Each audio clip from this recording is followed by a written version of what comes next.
গ্রামে আসলে আমার সকালের মুহূর্তটা খুবই ভালো লাগে, ঠান্ডা হাওয়া, পাখির কিচিরমিচির। তো সকালে ঘুম থেকে ওঠার আমার একদম অভ্যাস নাই, কিন্তু গ্রামে আসলে আমি এটা মিস করতে পারি না। সকালে অনেক কষ্ট করে আমি ঘুম থেকে উঠি, চোখগুলো জ্বলতেছিল, আমি 10 মিনিট বসেছিলাম, তারপর মনে হলো না আমার এখন উঠতে হবে না, তো সূর্য উঠে যাবে। একজন সৌদি প্রবাসী আপু আমাকে ইনবক্স করেছিলেন যে গ্রামের একটা ব্লগ ভিডিও দিতে। আমি বেশিরভাগই শর্ট ভিডিও বানাই, আপনারা দেখেন, লং ভিডিও খুব কম বানাই আমি। আপুটার রিকোয়েস্টে ভিডিও বানালাম। আমি আসলে লং ভিডিও বানাতে পারি না, ব্লগ ভিডিও বানানো কষ্ট, যারা বানায় তারা জানে ভয়েস ভিডিও, লং ভিডিও বানানো খুব কষ্ট। আর এদিকে আমার আইফোনের স্টোরেজ এতটা ফুল হয়েছে যে আমি কোনো ফটো ভিডিও নিতে পারি না। গ্রামে আসছি ভাবছি অনেক ভিডিও শেয়ার করব আপনাদের সাথে, কিন্তু আমি কোনো ভিডিও নিতে পারি না, কষ্টের ব্যাপার। তো যাই হোক, আমি এই ভিডিওটা ফাস্ট করে দিলাম একটু। কথা বলতে বলতে বিছানাটা গুছিয়ে নিলাম। ঘরের বিছানা যদি অগোছানো থাকে তখন মনে হয় সবকিছুই অগোছানো। আমি যখন ঘুম থেকে উঠি তখন ভোর 5টা বাজছিল, তখন বাহিরে অন্ধকার ছিল, এখন ফর্সা হয়ে গিয়েছে। আর এদিকে ফেসবুক শর্ট ভিডিওতে কোনো ইনকাম দিচ্ছে না। তো যারা ফেসবুকে কাজ করতেছেন আমি তাদেরকে একটাই কথা বলবো, আপনারা ফেসবুকে story, photos, video, long video এগুলো আপলোড করে যান, ইনশাল্লাহ পেয়ে যাবেন।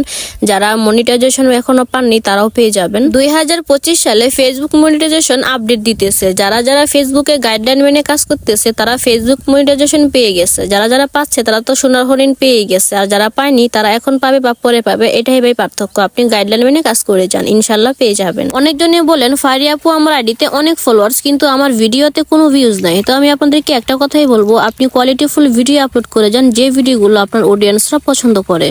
আপনার সামনে যে ভিডিওটা যাক না কেন, সেই ভিডিওতে আপনি 2 লাইনের গঠনমূলক কমেন্ট করুন, এবং যারা কমেন্ট করেছে তাদের কমেন্টে রিপ্লাই দিন, তাদের কমেন্টে লাভ রেক দিন। দেখবেন আপনার অ্যাক্টিভ ফলোয়ার্স পেয়ে যাবেন, এরাই হচ্ছে অ্যাক্টিভ ফলোয়ার্স। আর আপনি যখন অ্যাক্টিভ ফলোয়ার্স পেয়ে যাবেন তখন আপনার ভিডিওর ভিউজ জ্বরের গতিতে বেড়ে যাবে আশা করি। তো যাই হোক, আমি হলাম টিল, আবার সকালবেলা না খেলে হয় না। তো আমি এখান থেকে পাতিলটা দই নিলাম। আসলে এখানের পানিটা পরিষ্কার আছে, কিন্তু এখান থেকে দেখে মনে হচ্ছে পরিষ্কার না। আমি আবার বাসে গিয়ে কলের পানি দিয়ে ধুয়ে নিব।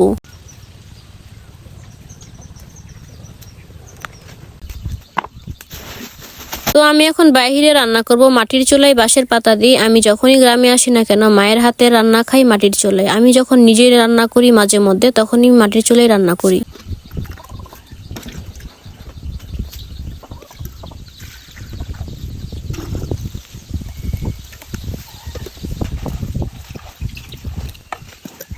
এই তো হয়ে গেল, আর এই প্যাকটা আমি সবসময় খাই।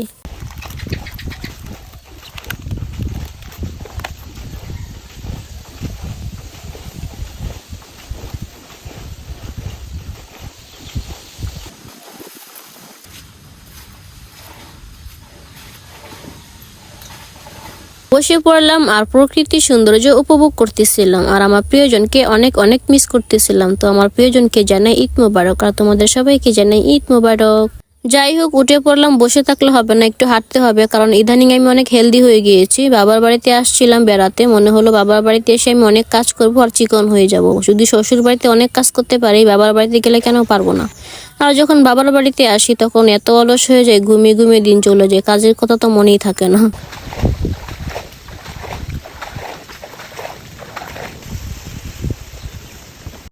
তো ভিডিওটা আমি এখানেই শেষ করলাম। ভালো থাকো, সুস্থ থাকো, দেখা হবে নেক্সট কোনো ভিডিওতে। আল্লাহ হাফিজ।